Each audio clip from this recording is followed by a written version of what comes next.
Hey friends, sorry for the interruption, but we're here to tell you all about our favorite meat delivery service, ButcherBox. That's right, George. ButcherBox delivers customizable boxes of high-quality meat and seafood that you can trust right to your door. It's the ultimate convenience. Weeknight dinner? Sorted. Dinner party for a big group? Done. Game day ribs? You betcha. All at a price you just ain't gonna see at your grocery store. This meat isn't just antibiotic and hormone-free. It also has free shipping. Always. So what do you have to lose? Sign up at butcherbox.com/reslayer and get our special deal. New users that sign up for ButcherBox will receive 2 pounds of grass-fed ground beef in every box for the lifetime of their subscription.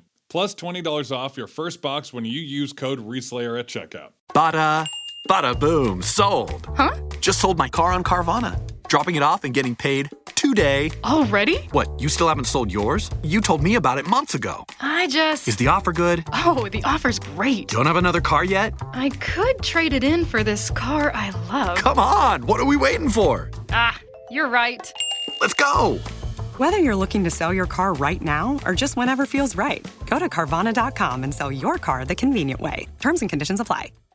Welcome to the Reslayer's Take. I'm George Primavera. And I'm Nick Williams. In this podcast, George and I lead a group of players through an exciting improvised adventure in Exandria, the magical world of Critical Role. We're playing Dungeons & Dragons 5th edition, but you won't need to know the rules to follow along. All you need to know is that nothing the players do is scripted or planned, and their fates are determined by their own cleverness and the random chance of rolling a 20-sided die. You can listen to new episodes of The Reslayer's Take every Monday, anywhere you stream podcasts. Or if you want to listen to the podcast 2 weeks early and uninterrupted by ads, join Beacon at beacon.tv. Last but certainly not least, if you're enjoying the story, please consider leaving a rating and review. Your feedback might inspire someone new to join this adventure. Now, without further ado, welcome to the Reslayer's Take. The Reslayer's Take and Professor Alexander Parade stand at the base of a small hillside, atop which they have just blown an immense crater. Pouring out of the hilltop, nasty little animated sticks, the twigmen of this forest charge you with malicious intent as an 8-foot-tall creature of a much thicker proportion stomps out of the hole, its 2 twisted faces gazing down at our party. The professor reaches into his bag. This might buy us some time. He takes out what looks like a gun but without a trigger that fires grease into the air and lands just in front of the twigmen. Immediately, the hill that the twigmen are streaming down becomes slick and difficult to stand on. Many of the smaller twigs slip and tumble down the hill. I've got an idea! Poogs runs forward, taking the bag of black powder, and with his fist throws a cloud over some of the approaching twigmen. Okay guys, light them up! Using her movement, Hira deftly climbs up the still talking tree. Concealing herself in the upper branches, she looks for any sign of weakness in the large, 2-headed twigman. As Hira climbs, still exhausted, the still animated tree supports her, helping to hoist her to the top. I shall help you, little one. Save me from the sap stealers. Hira, roll an insight check as you analyze the big tree man. 15. You successfully assess the lumbering, slightly clumsy gait as this thing begins to reveal itself. Taking careful aim, Hira trains her sights on its large lumbering limb. Roll an attack. 25. Hit, roll damage. 14. The 2-headed, massive stick man lurches backward as its leg is blasted out from underneath it. It hits the ground on one knee, but slowly resumes its footing. Meanwhile, the twigmen continue to slide down the now greasy hill. Half of the twigmen go tumbling down the hill, losing their footing as they hit the grease. But several of them along the sides swarm down amongst the Reslayers and begin to attack them. And Farah, Frog, and Poogs are beset upon by these angry little gremlins. Each of you takes 7 points of slashing damage as they scratch at you.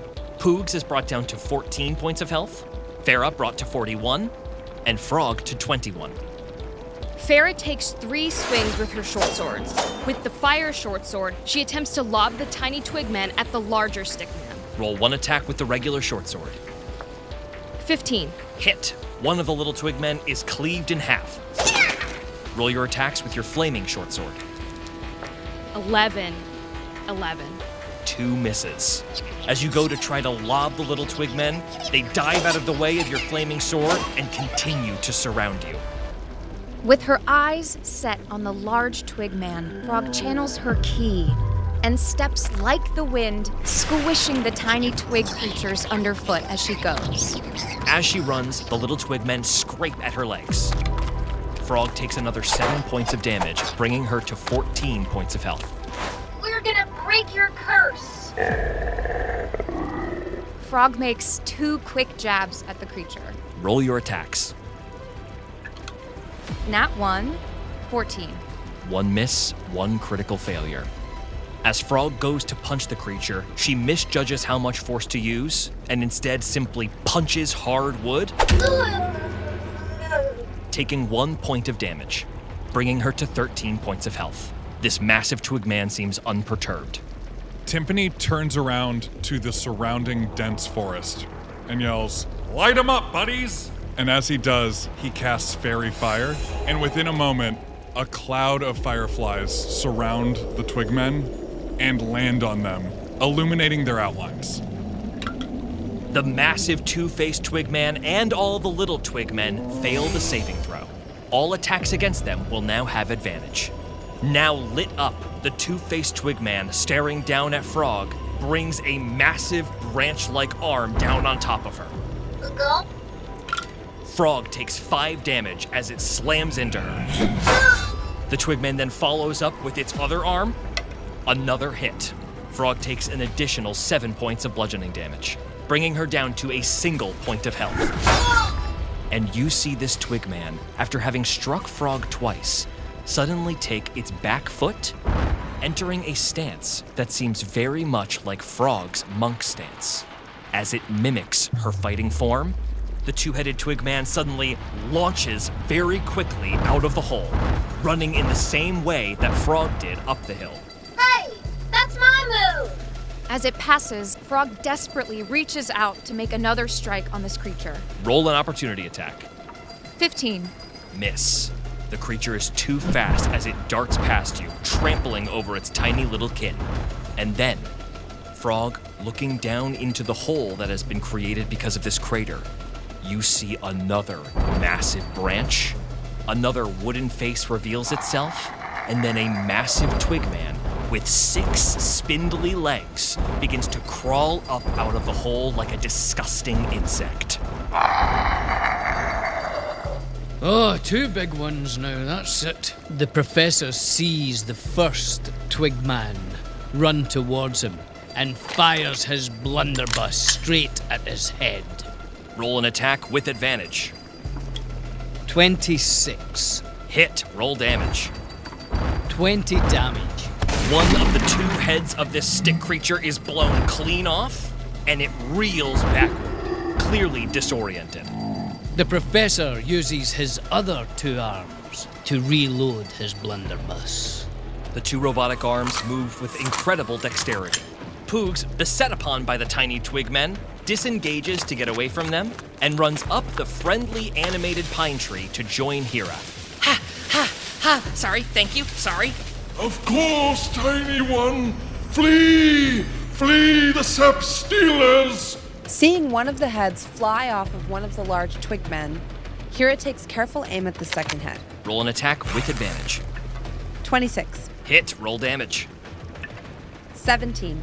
The arrow flies from Hira's bow, smacks directly into the twigman's remaining head, and it begins to tip backwards, groaning and cracking, collapsing back down into the earth, unmoving.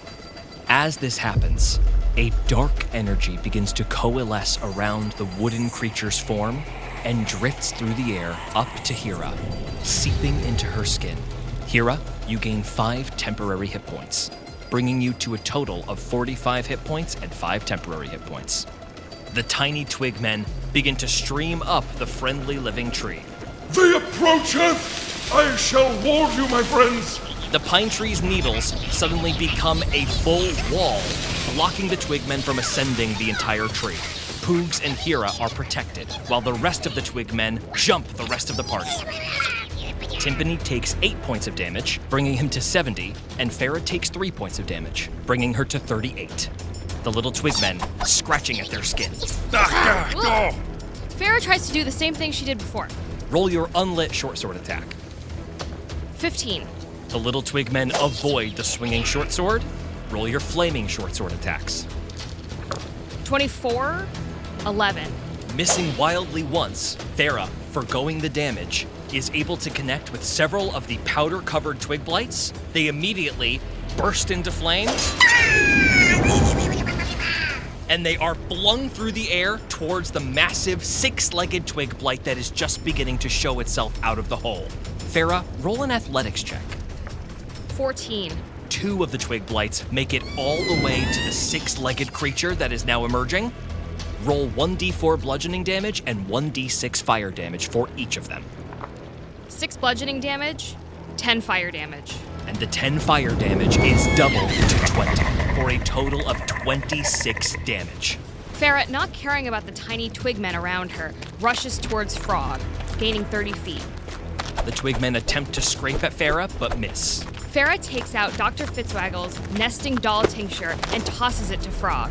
Hey, take this. As deftly as she can, with her damaged body, Frog reaches up and grabs the potion. Wow, a healing potion! Thanks, Farah, that's just what I needed! Frog uncorks the tincture and pours it into her mouth. You regain 0 hit points, but you feel something very hot in your center mass. Thanks, Farah! But I think it might be expired! Remembering that these creatures are acting upon a curse, Frog looks towards where this large twigman is coming from and channels her ki to evade it and enter the hole. Frog slides down the hill, bypassing all 6 slamming legs, and disappears down into a hole, dropping about 5 feet before she finds herself in a low, 4-foot-high burrow. And something low and threatening grumbles at you. There is a small purple light at the end of the tunnel, about 20 feet away, crawling its way towards you. Something very large, but it is too difficult to see in this utter darkness. Hello? Timpani cups his mouth and yodels, echoing across the valley walls. Beavers of the Otaspire Mountains, aid my friends! 8 beavers blast out of the trees, summoned from nowhere, and begin to aggressively charge the twigmen, which all seem to stop and try to run back to the nest. They are too slow for the beavers. As the small twigmen are largely devoured by the newly summoned beavers, the 6-legged, insect-like massive twigman comes up out of the nest, ignoring Frog, who has blasted past it, and instead makes its way towards the professor. Oh no, here it comes now. That's a fairly big one. The professor looks at his blunderbuss and thinks there must be a better way than this. Right, everyone, step out the way. There's going to be a catapult. As the professor goes back to cast a catapult spell, this creature attacks him twice. Miss. Oh, yeah. Aha! Miss me twice with your 6 legs. It wouldn't matter if you had 100 legs, you'd miss me. The professor reaches into his bag and takes out the biggest diamond he'd found that day, placing it into his robotic arm. It fires at the 6-legged monster. The 6-legged creature fails the dexterity saving throw to avoid the diamond. Roll damage. 10. A massive diamond thunks into the center of this thing's head, staying lodged there. There, how'd you like that? You're wearing a diamond now. Meanwhile, deep within the tree, Frog, this glowing creature, outlined only by the dimmest of dark purple lights, reaches for you. Roll an acrobatics or an athletics check as it attempts to grapple you. 10. With a 12, this creature grabs you firmly in its hand and drags you deeper into the burrow. As you are pulled deeper into the burrow to a slightly larger section of the tunnel, this thing straightens up, scraping against the 9-foot-high ceiling, and slams you into the ground. You take 8 points of damage, bringing you down to 0 points of health. Frog's eyes go dim, and there is stillness in the burrow. Poogs lights a torch and holds it out for Hera. Here, light your arrows on this. Good idea. In the same flask of oil she used earlier, Hera dips both of her daggers deftly in the oil and lights them aflame using Poogs' torch. Hera now holds 2 flaming daggers. Then, carefully striding out across one of the tree's biggest limbs, she lines up her shot and leaps down, aiming straight for the diamond embedded in the creature's head. Roll your attack. Natural 20. Roll your damage, and add 1d4 fire damage per strike. 18 piercing and 4 fire. Doubled to 8 fire damage. As the dagger enters the head of this horrible tree creature, the diamond suddenly lights up with bright fire as the whole thing catches and slams into the earth, unmoving. Farah, you see all of the tiny twigmen being devoured by the small beavers, but do not see Frog anywhere. Farah runs towards the burrow and looks down. You do not see anything, just that the floor of the burrow is about 5 feet underneath the hole. Frog. Farah drops into the hole to see if Frog is anywhere down there. Roll a perception check. 18. You see the bottom half of Frog's body lying still a ways down the passage. Dashing towards Frog, Farah makes her way down. Frog, you are unconscious, but suddenly you open your eyes. Everything is dark. You feel oddly stiff, but there is something above you that it feels like you could push through very easily if need be. Frog reaches one tentative palm upwards. As you push through the cold, thin surface, we see a small-sized frog suddenly peel herself out of the papery husk of her old body. Frog is now 4 feet tall, proportioned exactly the same, and has half of her maximum hit points. You have 28 hit points, and your maximum is reduced temporarily to 28 as well. Whoa! What happened? Being free of the monster's grasp, Frog strikes out at this creature, hoping to learn more about it. Roll your attack. 10, 9. 2 misses. You do not punch hard enough to blast through what is clearly a wooden exterior. This is another of the massive twigmen.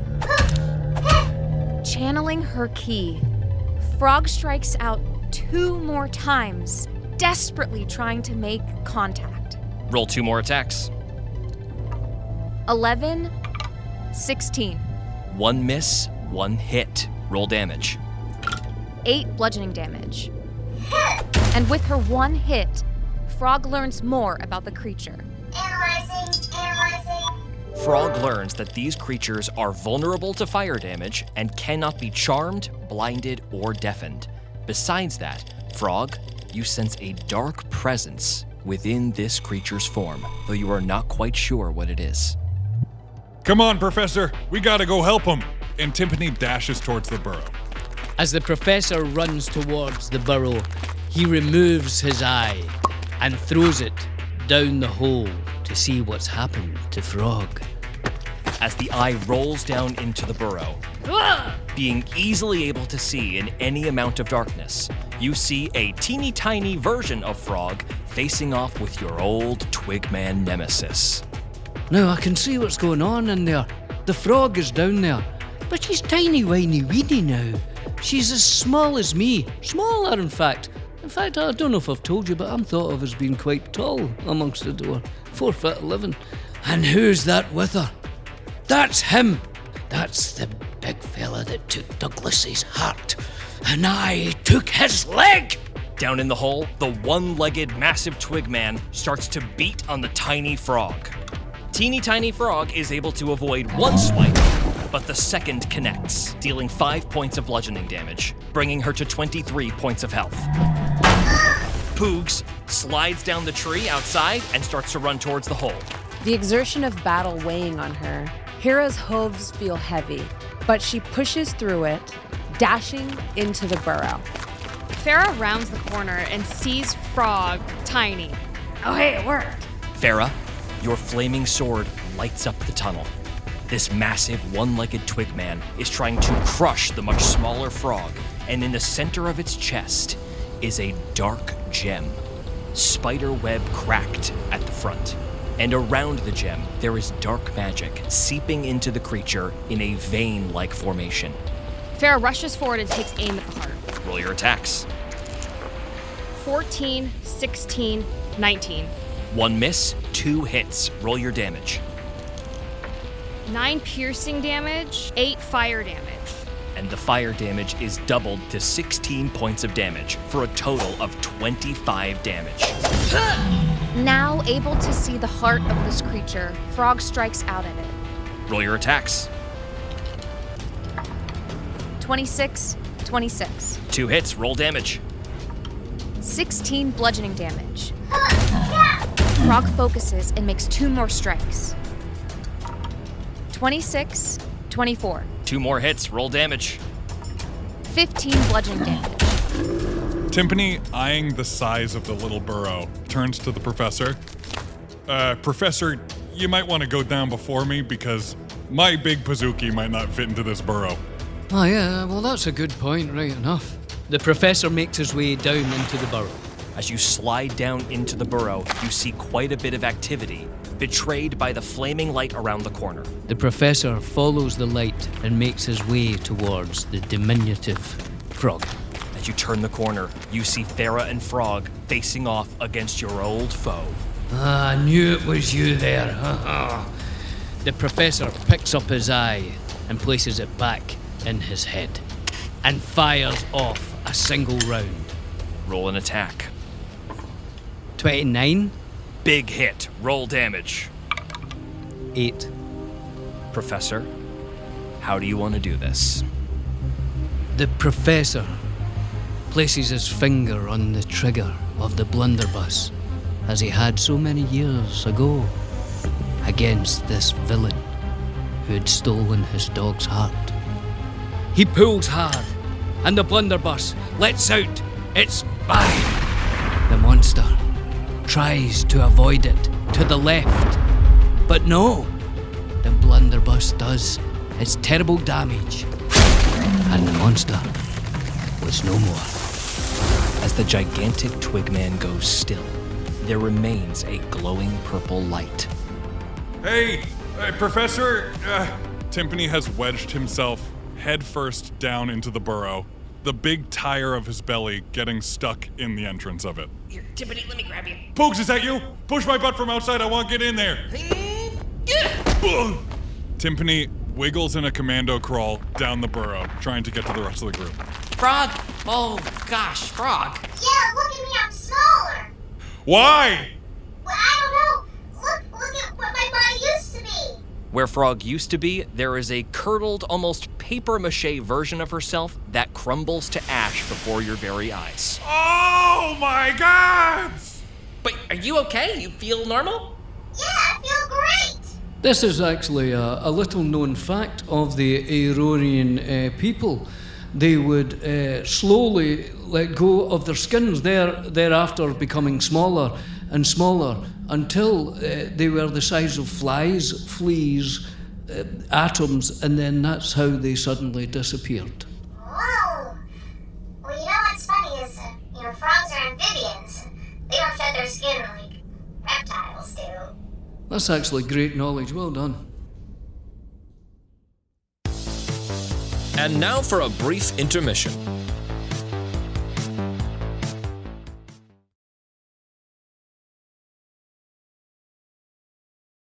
We've all been there. Dashing around town, spending hours hunting for the ideal gift only to give up and grab another gift card. It's the classic holiday struggle. This year, skip the hassle and surprise your mom, or anyone you love, with an Aura digital picture frame. Preload it with their most cherished memories, and you've got a gift that's both personal and unforgettable. Even Oprah can't get enough. It's been featured on her favorite things list 3 times. My dad is impossible to shop for. By the time I find that perfect thing, he's usually found it himself. But with Aura, that perfect thing can constantly be changing throughout the year. And I can finally send my family photos of me, my wife, and my dog all dressed up in our matching PJs. If we can get an 80-pound Labrador puppy to sit still for 1 second, that's easier said than done. Thanks to unlimited storage, you and the whole family can keep adding new photos throughout the year whenever you want. All you need is the free Aura app. This year, give a gift that's not just thoughtful, but lasting. It's sure to bring joy long after the season ends. Save on the perfect gift by visiting auraframes.com to get $35 off Aura's best-selling Carver matte frames by using promo code SLAYER at checkout. That's AURA frames.com, promo code SLAYER. The deal is exclusive to listeners, so get yours now in time for the holidays. Terms and conditions apply. After years of fine print contracts and getting ripped off by overpriced wireless providers, if we've learned anything, it's that there's always a catch. So when I heard that all Mint Mobile wireless plans are $15 a month when you purchase a 3-month plan, I thought, what's the catch? But after talking to them, it all made sense. There isn't one. Mint Mobile's secret sauce is that they sell wireless service online. They don't have retail stores or salespeople. Instead, they deliver premium phone plans directly to you. One thing that stood out to me was how hassle-free it was to switch to Mint from my old service. It was so easy. The prices are also significantly lower than what I was paying before, and the connection and experience I've had since switching has been fantastic. I can't believe I didn't start using Mint sooner. It feels absurd to pay so much more for the same quality. Say bye-bye to your overpriced wireless plans, jaw-dropping monthly bills, and unexpected overages. Mint Mobile is here to rescue you with premium wireless plans starting at $15 a month. All plans come with high-speed data and unlimited talk and text, delivered on the nation's largest 5G network. And you can use your own phone with any Mint Mobile plan without changing your phone number. To get this new customer offer and your new 3-month unlimited wireless plan for just $15 a month, go to mintmobile.com/RST. That's mintmobile.com/RST. Cut your wireless bill to $15 a month at mintmobile.com/RST. $45 upfront payment required, equivalent to $15 a month. New customers on first 3-month plan only. Speed slower above 40 gigabytes on unlimited plan. Additional taxes, fees, and restrictions apply. See Mint Mobile for details. This episode is brought to you by Amazon Prime. There's nothing sweeter than baking cookies during the holidays. With Prime, I get all my ingredients delivered right to my door, fast and free, no last-minute store trips needed. And of course, I blast my favorite holiday playlist on Amazon Music. It's the ultimate soundtrack for creating unforgettable memories. From streaming to shopping, it's on Prime. Visit Amazon.com/Prime to get more out of whatever you're into.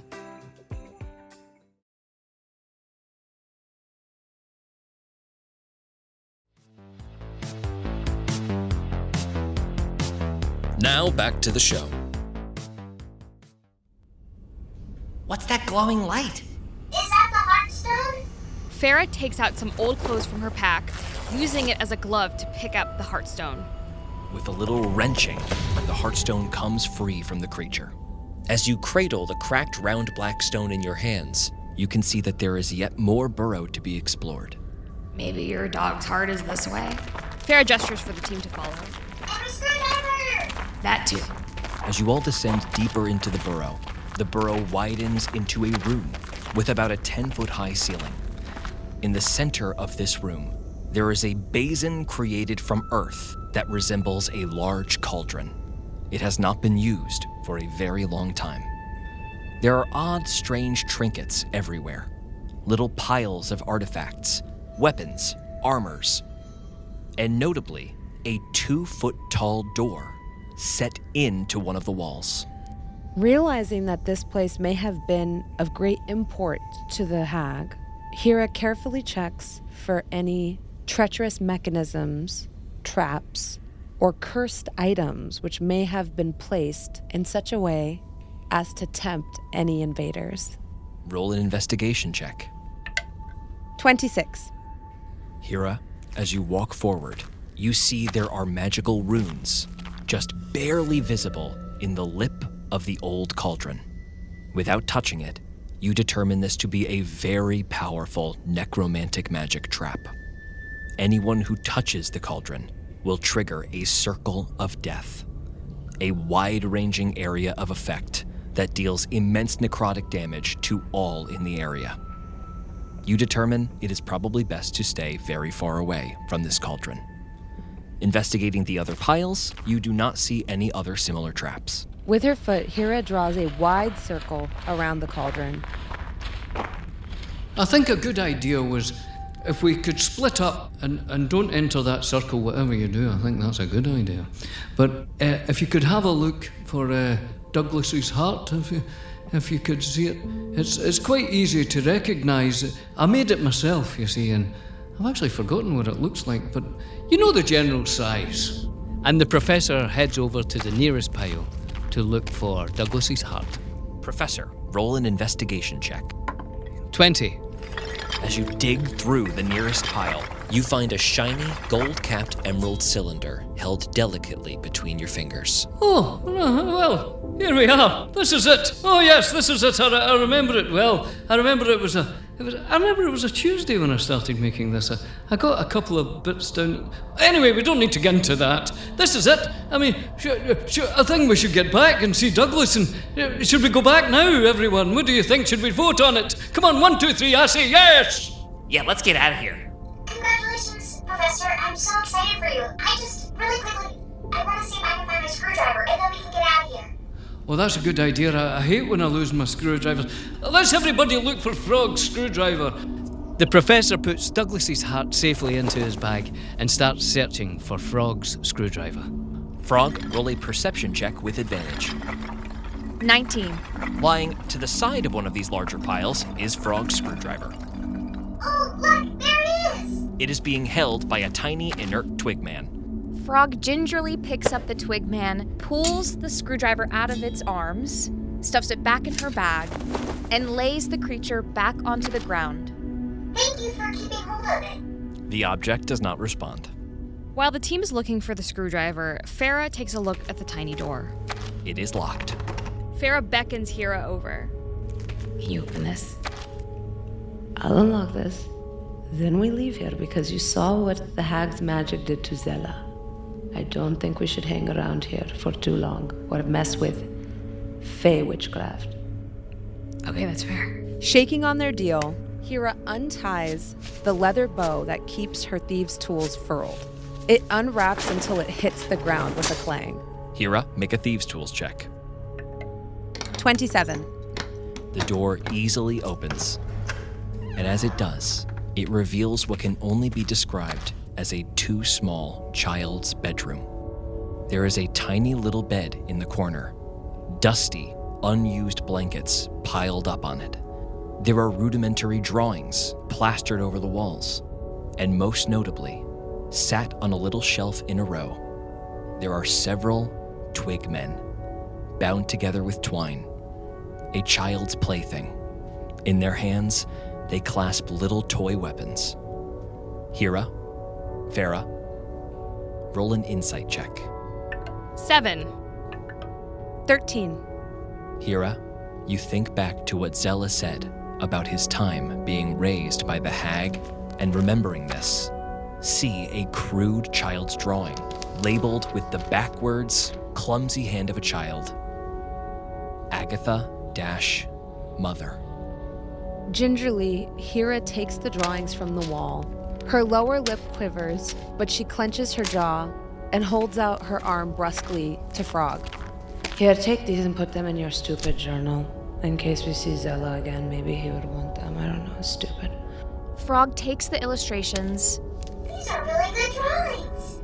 And she safely tucks them between the pages of her notebook. Okay. Let's get out of here. I'm getting the creeps. Professor, let's go save your dog thing. That's a great idea. For Douglas. For Douglas, indeed. Everyone, give me a hooray! Hooray! About 2 hours later, the Reslayers take and Professor Alexander Parade finally crest the top 400th step back up to his house. There's gotta be a better way. I've got to move the house back down a bit again now. It doesn't have to be this high up. And 20 or 25, I think, bro. That's plenty. Let's call it an even 2. Anyway, right, come on. Big fella, go and get Douglas there off of his pillow there. Aye, aye, Professor. Timpani runs in and scoops up the small dog. holding it out to the professor. He lays it down on his chair and reaches into his bag and takes out Douglas's hat. Very, very slowly, he places it back in where it should be. Ah, well, now, everybody step back just for a second and we'll see what Douglas is doing. Because he might be excited, you see. He might be quite excited again. He'll be hungry, I'm sure of that.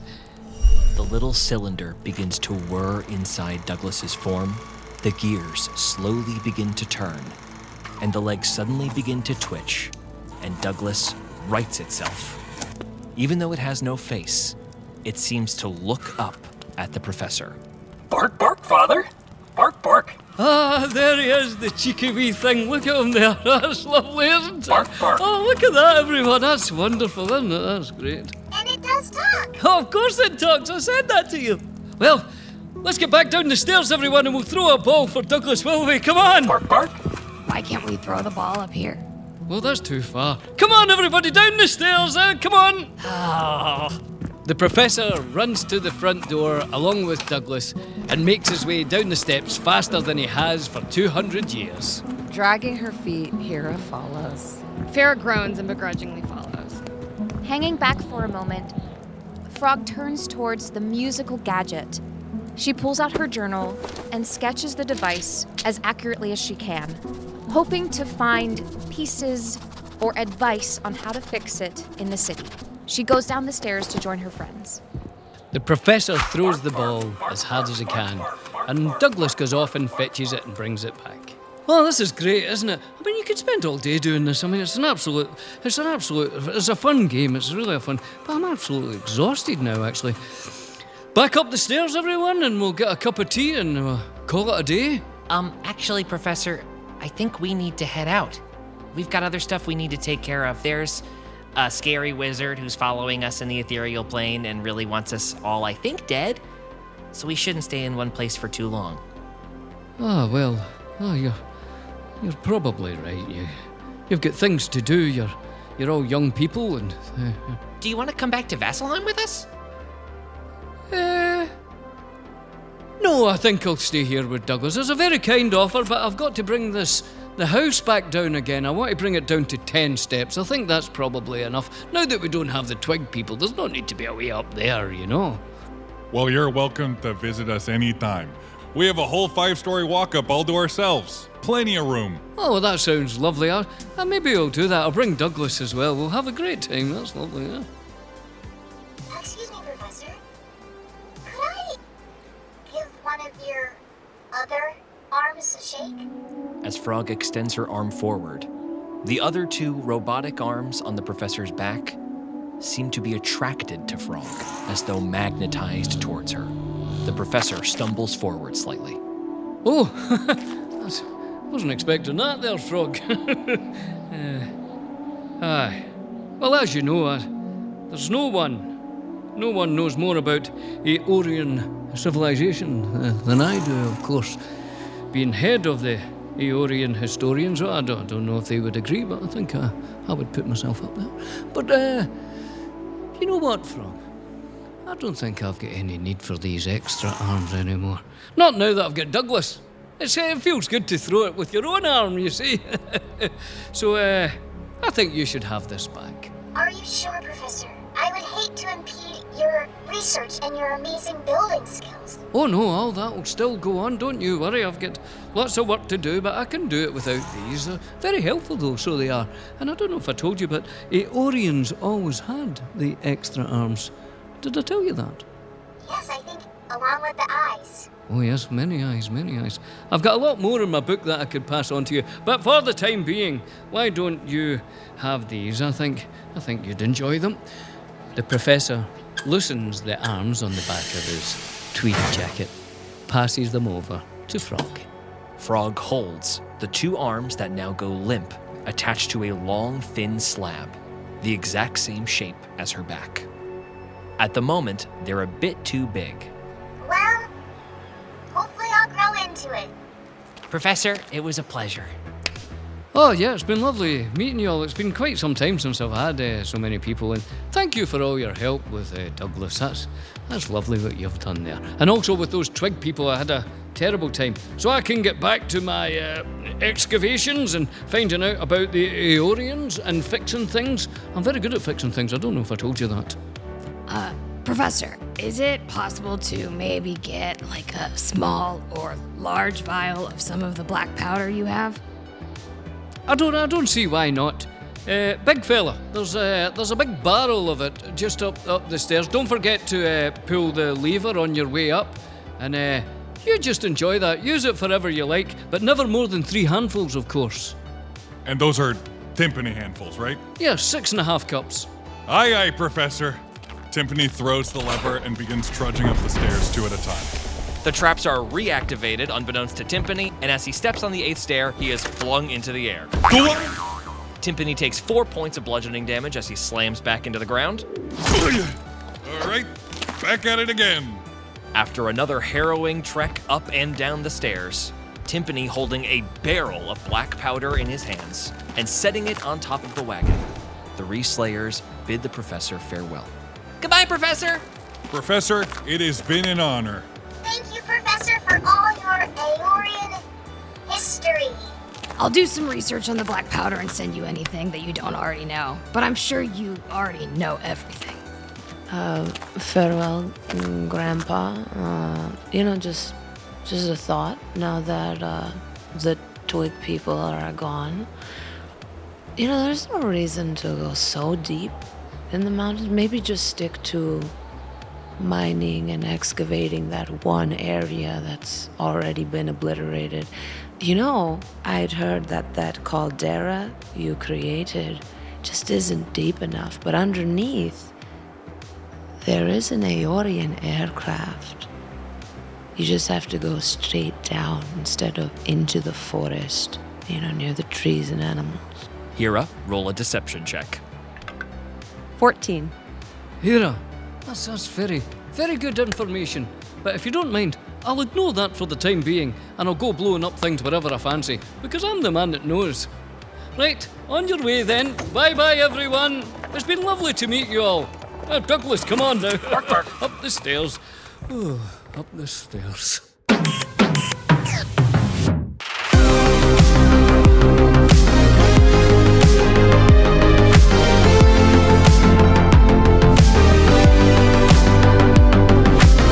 Reslayer's Take is a Meta Pigeon production in partnership with and distributed by Critical Role Productions, developed in association with Hero Club.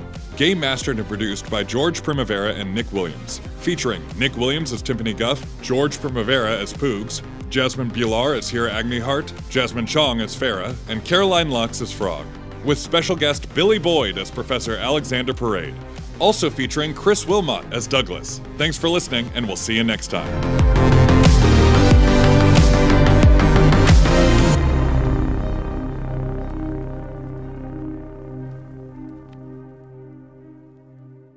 I'm going to conjure 8 beavers. I mean, that should work. Yeah. Oh my god. Beavers of the forest! It's like becomes a beaver twigman. It becomes war. a little war underneath your knees are just beavers and twigmen. I think I have to do that. Yeah. He's pretty good. Jerry Seinfeld. We need I think that's great.